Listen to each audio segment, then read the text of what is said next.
Oi, gente, tudo bem com vocês?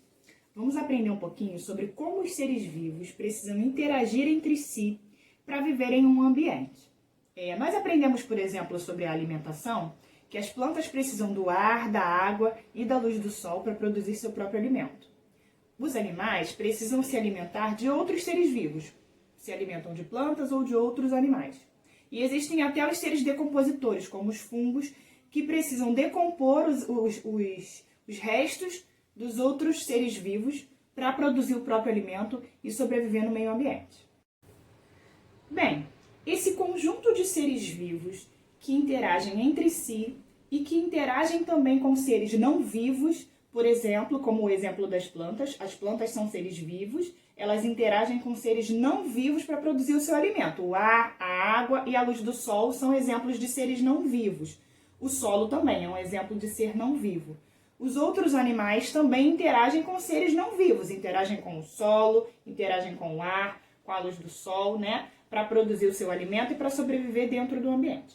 Essa relação, essa interação entre os seres vivos e os seres não vivos que compõem o ambiente formam um ecossistema. Ou seja, o ecossistema é o sistema, é o ambiente que envolve a interação entre seres vivos e seres não vivos. Eu vou mostrar algumas imagens para vocês e eu vou dando exemplo desses ecossistemas e da relação entre os seres vivos e não vivos. Ok? Vamos lá?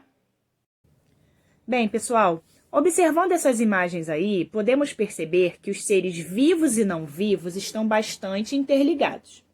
Isso quer dizer que o ar, a água, o solo, a luz solar, animais e plantas estão conectados. E qualquer alteração em um desses elementos pode afetar todo o ecossistema.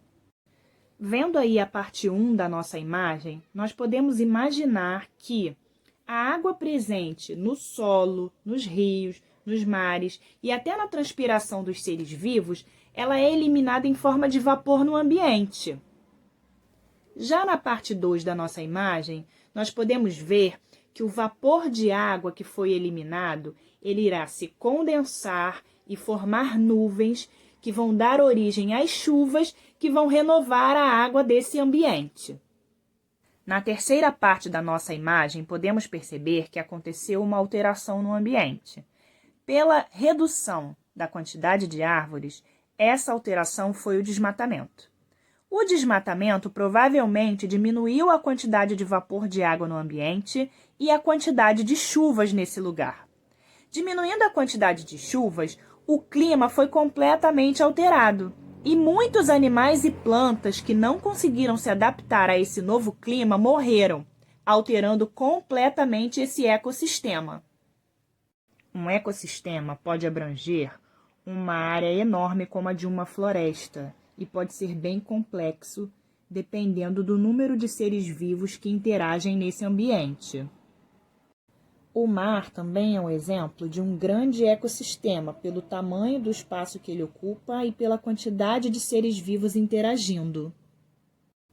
Um ambiente polar também é um amplo ecossistema, com vários seres vivos conectados e dependendo uns dos outros. Um pequeno jardim também pode ser um exemplo de ecossistema, porque nele existem seres vivos e não vivos interagindo no mesmo ambiente. Um aquário ou um lago para peixes são pequenos ecossistemas que reproduzem grandes ecossistemas presentes em nosso planeta. Um ecossistema é a soma de todos os seres vivos e não vivos que interagem numa mesma área. Ele pode existir, então, num pequeno tronco em decomposição, caído no meio de uma floresta, com seus seres microscópicos interagindo. Mas, como não existem limites claros que separem esses ecossistemas menores dos maiores, alguns cientistas costumam dizer que a biosfera inteira do nosso planeta forma um ecossistema global, que é composto de todos os ecossistemas locais na superfície terrestre. Bem, agora, meus amores, vocês podem fazer as atividades da página 29 do nosso livro de ciências. Tchau, tchau!